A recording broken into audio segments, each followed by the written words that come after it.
Welcome back to Park to Prem. I left my YouTube network, so I can't use the music anymore, so here's me just talking over it. I hope you enjoyed the episode. Like, comment, subscribe. If anyone wants to write a new theme tune, please. What is going on, guys? Jack here, and welcome back to episode number 169 of Park to Prem here with Tower Town. Nice. Yeah, we're back. It's the second game of the season, or rather the second episode of the season, season number 18, and while the transfer window has slammed shut, we have emotionally recovered from another Community Shield defeat, and hopefully we're going to see some good signs of improvement today as we take on Chelsea, a team who have started the season pretty blooming well. I say that, they've actually won one and lost one. When did they lose? Oh, they lost to Manchester United, was it? It was 2-1 against United, so that's worked out in our favour. Actually, looking at the table, pretty crazy start to things. Ourselves and Newcastle, the only two teams who have won both our opening games. Man City losing, Manchester United have drawn against Crystal Palace, a team we beat. And well, rather than look at the league table, let's look at the results, shall we? Yes, 2 games since you were last here. I did say yesterday I was going to do a live com double header. I'm going to hold my hands up and apologise. As you see this video, it's been uploaded a few hours later than I would normally upload a video.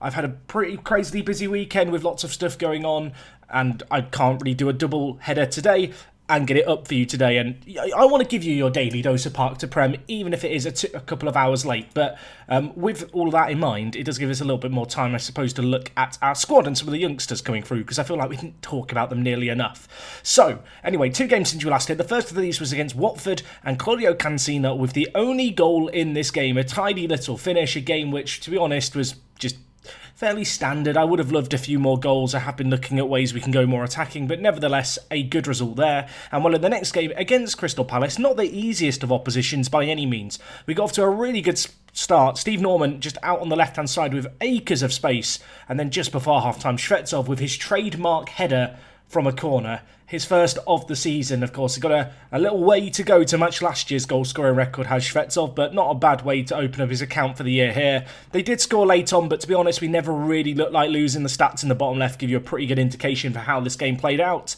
And yeah, 2 wins in 2. That's worth celebrating, I think.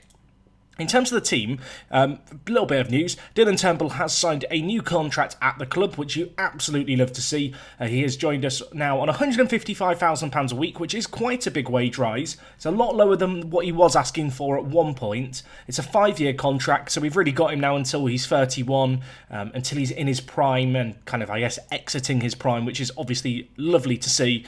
And yeah, really good to just have him still at the club. If we look at the happiness, his current playing time is fringe player, but his squad agreeing playing time is squad player. He really has accepted, I think, now. He's not quite the player he once was, but I want to keep him around and I want to keep him happy. So it is good to see him here. In terms of the rest of the team, I've realised I've muddled some stuff up here, but I have been fiddling. I've been fiddling away, behind the scenes, toiling away, mixing things up. And I have been experimenting with how we're going to approach things with our new formation and shape. Now, unfortunately for us, Vincent has been out injured. He's still not really fit. So Sammy Tennell, who played last game, gets another nod. The left-back, he looks really, really good. He was away on Olympic duty with France. They beat Germany in the final.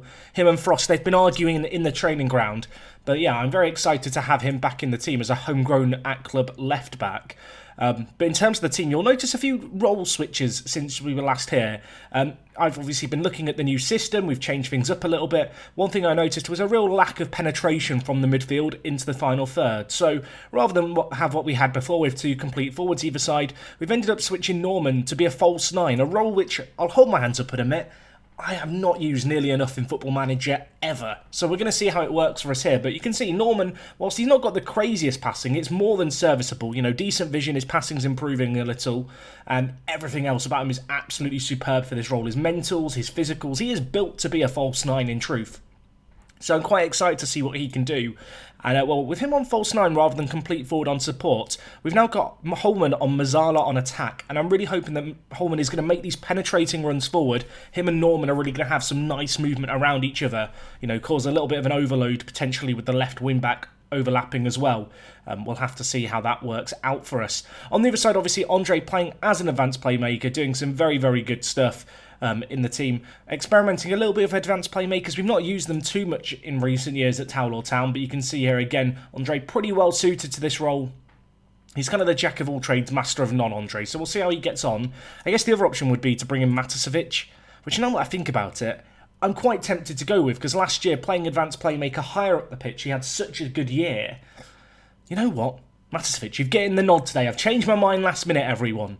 But yeah, there is a little bit of role tweaking. The new system hasn't really changed a great deal at the back, so these roles here, the defensive mid and then the 4 defenders, I'm quite settled on, but I'm always open to how we can change things over our previous system.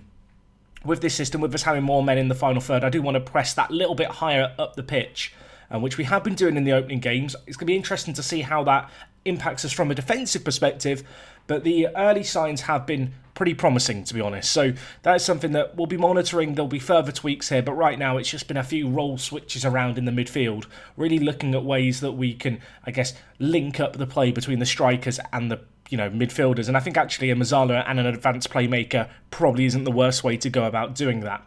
But anyway, we have got a few youngsters in the team, and I talked a little bit about some of them, but I want to talk about them some more today. The first player we have is Benny Boy, who, I'll tell you now, he is improving a hell of a lot. 18 years old, only just turned 18 as well.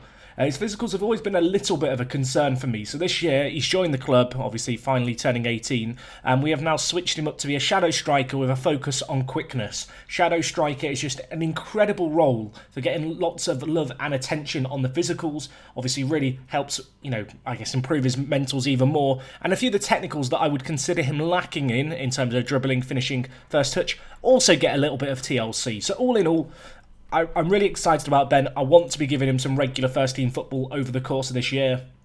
To start the year, I wanted to make sure we got off to a good start. We've kind of got that now. Yeah, you can expect to see this guy making some appearances in midfield this year. Pierre Charette I've had to promote from the youth team. Not ideal at all, but unfortunately for us, in the goalkeeping department, Balaska, who was our homegrown at-club player, in the team, has broken his leg. He's out for 4 to 5 months, so I needed to find another homegrown at-club goalkeeper. And to be fair, Charette, at 19 years old, is a pretty good option to have here. We'll have to see how he fares, but I don't know. I don't really want to play him, but in terms of emergency goalkeeper, third choice goalkeeper, given the circumstances, I'm hoping he'll be fine if it came to it. For us to get 2 more goalkeeping injuries, you would have to say would be pretty unfortunate at this point. Craig Austin, the hot prospect of the team, I think it's fair to say at this point. At 19 years old, he looks absolutely phenomenal. Just an incredible centre-back with so much ability with the ball at his feet, so well-rounded, doesn't really have a gap in his game. I suppose if you were going to look for negatives, you would say the fact he's inconsistent and the fact he's got a competitive streak are 2 negatives. But you know what? At 19 years old, he's got a chance to grow out of both of those. We'll have to see how he gets on. Great with the ball at his feet, either-footed. Can also play defensive midfielder if we need to. I have kind of earmarked him as a player that potentially, if we need to change things up, can come in and play the deep line playmaker role in our team. I feel like he has got the attributes to do that, to be honest. Which is a little bit mad, and he's an England international as well. Only turned 19 a few months ago, so he's the hot prospect in the team. Another player who I am going to be closely monitoring this year is Alex Boyo.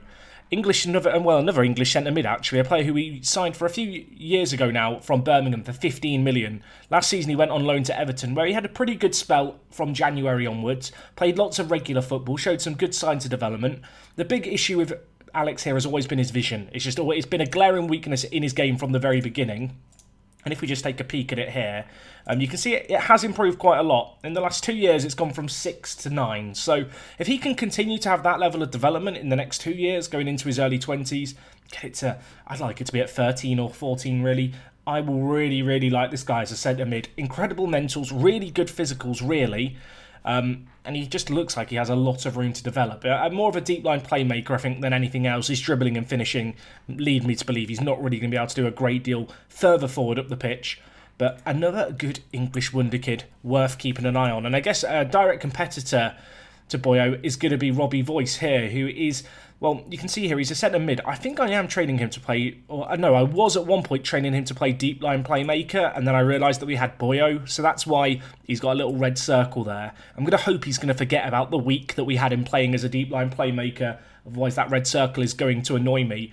But no, at the age that he's at, he looks really, really promising. You can see he's got a little bit more going forward compared to Boyo, you know, better dribbling. Already has 15 vision and 15 passing, so he's kind of a ready-made playmaker. Training him to play the advanced playmaker position. Another player who you can definitely expect to see get game time this year. I can certainly see matches where we play Ben as a Mazzala, Robbie Voice as the advanced playmaker alongside him, and then probably Boyo or Austin in behind as the deep line playmaker. So, I don't know, we've got options, I feel like, everywhere across the pitch. And this is the first year in a few where we have as many teenagers as we do in the first team. I mean, you look at the team here, we've got a 27-man squad. It's not a particularly huge squad in the grand scheme of things. And there is a large portion of these players who are young teenagers with a ton of potential. I don't want them to waste away not playing nearly enough football, so you'll see... I was going to say, you'll see that some of them are available for the reserves. I should be making all of these guys available for the reserves, just so they get in regular first-team football and continuing to develop. But I want them training with the first team, and if we have a few injuries, they are going to have to step up. But to be honest, when you look at them, I think most people will agree with this, these guys have all got the quality to step up and be bench players in the Premier League. They are all extremely talented teenagers. And I don't know, it's nice to see so many of them be English prospects as well. I know some people don't get that, and I mentioned it before, and people go, why do you want English players? To me personally, it just feels a bit weird to be champions of England and have one English player in your starting 11 in Steve Norman. I want to change that, I want us to evolve. And I feel like it'd be nice to, bring through a few players of domestic talent and hopefully see them, go on to play in the national team. Maybe this is how I get a second shot at England manager. They see me developing the talent for the future and, decide maybe I deserve a second chance. But anyway, let's get into today's game. Nice to have a little recap, though, of the youngsters. Keep an eye on the midfielders and the false nine in Norman. I feel like Norman is severely underrated as far as false nines go. He just ticks a lot of the boxes. It's not really a position I was thinking about playing too much. Until I kind of decided I needed a bit more movement, a bit more commitment from the midfield going forward. From the two centre mid roles. Previously we had, I want to say 2 Mazzalas. I'm trying to now remember. I've been tinkering with it quite a lot. But in terms of this new system, I'm hoping we're going to see some penetration going forward as Bittner does a diving header from the spot. That was impressive. Holman to Frost. Makassi. Kaiser. What can we do here? Dinked all the way over to Norman, playing on the right-hand side. Thought he was going to have an effort on his left foot. Cesar, who's continued to improve so far this year, whips it in. I mean, Norman scored there. He has scored there, but the ball by Cesar is incredible. And I don't talk enough about Cesar, to be honest. He's one of those players I kind of brought in as a bit of a punt. You've seen them before if you play Football Manager. You find a player in Colombia or Argentina, not really Brazil, but one of those players who's under £5 million. The bargain wonder kid. And you kind of think to yourself, he looks quite good. This guy has improved so blooming much. He's got 18 vision as a centre-back. His physicals for a centre-back are absolutely insane. And he's just continuing to develop. He is one of the world's best centre-backs. I am terrified about the fact that he is injury-prone. I'm hoping he's never going to have a serious injury in his career. But seriously, not many players with the ball at their feet as good as he is in the centre-back position, if any. I feel like a lot of you guys are familiar with the Manchester United player Keith Wolf. He's a little way off Wolf's quality just yet. But he is also in his early 20s, so plenty of time for him, and as I big him up, he gets a booking. He'll probably get sent off now. That's usually the way this goes. But after the opening half an hour here against a Chelsea team who are going to be desperately looking for a win, it's going to be interesting to see how they get on. I guess they've got a throw in here with Thomas. Now with Bastos. Played inside to Lopez. Holman wins it, though, and brings it forward. Can he finish it? Playing as the Mazzala on attack. They are the kind of penetrative runs we didn't really get in our first game. You can see we defend incredibly narrowly. You could see a good indication of our defensive shape from that set piece. And while Aurelio wins the tackle, Aurelio, who's been complaining about a new deal for a long time, recently I just lowered his squad status from key player to first team regular. And now he's happy again. So maybe a tip for you there. If a player's asking for a load of wages, see if you can go to the happiness tab and lower their squad roll. Because in Aurelio's case, he's now seemingly forgotten that he wanted a new contract now that he realises I don't see him as a star player. Either way, while I was rambling away, Maticevic with a huge ball forward, an incredible pass, and then Mike Frost gets the ball to his feet, opens up his goal-scoring account for the year. Of course, wasn't available for the last game against Manchester City due to the blooming Olympics. I will say, in the Olympics, Frost got 12 goals in 6 games. Yeah, he's quite good, that Frost kid. as it turns out. And while Maticevic over the ball here, whipping it in. Cesar's there and headers just narrowly over the crossbar. Oh, I'll tell you what, this has been a dominant display. The new system looking really, really good. Tanel, Shvetsov tries to flick it on and can't quite. Watson now maybe to launch a counter-attack. A deep line playmaker not known for his pace. Holman going flying in there, that scares me. It's switched over to Bastos who hits it, and what a finish that is. It's the first opportunity you'd say that Chelsea have had of real note, and, well, Pedro Ruben Bastos has absolutely hammered that in. Greg Watson brought the ball forward here. I thought when Holman put in this tackle he was about to get sent off. He wasn't, but perhaps a worse fate was sealed. Ball through. What an incredible finish. How good are you, Pedro Ruben Barros? I'm not familiar with you. You're 33 years old. Apparently you've been at Chelsea a load of years. I mean, I guess I've just never seen him in the kind of stats columns for anything. Looks like he starts about half their games every year. At 33, he's seen better days, but that was an experienced finish by him, so I can slate him for his age, but he scored against me, so who's the real winner? Holman on a booking scares me. I'm actually going to take him off and play it safe. We'll bring in Chalet, I think. Shvetsov's had a pretty quiet game, so I'm going to take him off, move Mike Frost into the middle, and then we're going to go with Claudio Cancina out on the right-hand side. I know the Cancina fan club want to see more of him this year, and he definitely will get more opportunities, as should Turnbull, with the new free striker system. You know, there's going to be a lot of rotation needed there, and Turnbull and Cancina definitely in line to have a significantly larger impact, I suppose, on the team this season. Anyway, Moriba in front of the gazebo, back to Fry, the left-back. He plays it to Lopez. Chelsea, of course, a big adversary a few years ago, but been quiet as of late. And while Bittner, a player often compared to Frost, misses a sitter. They have just taken off Moriba and brought on a striker. Is this Chelsea gambling now? Are they going to start committing forward? Millet to Bastos. Bittner missed one opportunity. I slated it for him. It would be fitting for him to score now. If Football Manager's listening to me, if they've got access to my microphone, they know what to do. That was close, wasn't it? Header just wide of the mark. A warning shot, perhaps. 25 minutes gone. We've already made 2 changes. We've been not particularly great today, and I'm going to just look at Mateus Aurelio and say, you have let me down. Not a great average rating by him. 6.5. Kevin Deacon, final sub. Get on the pitch, my friend. England international Kevin Deacon, I should say as well, was capped over the summer for the England national team. Great to see. I think you can often lose sight of how good some of our squad players are just because of how world-class the majority of our team is. Deacon is a very good player. There is a reason why, you know, he's got international caps now, despite, you know, not playing a huge amount of games for us as a starter, which of course hinders his ability to get into the team. Anyway, Sammy Tanel on his live com return whips it into Cancina. What an incredible ball that was. And Cancina, he scores again. 3-1 up, we can breathe a bit of a sigh of relief. And lovely to see Sammy Tanel, of course, homegrown at club, came through our academy. We shipped him out for 60 million. We came knocking again just 1 year later after he had a very good season with Birmingham, putting him in at that left wing-back position. And, well, lovely balling. Cancina lurking at the back post, heads it back on its merry way. It's 3-1. Breathe a sigh of relief, everyone.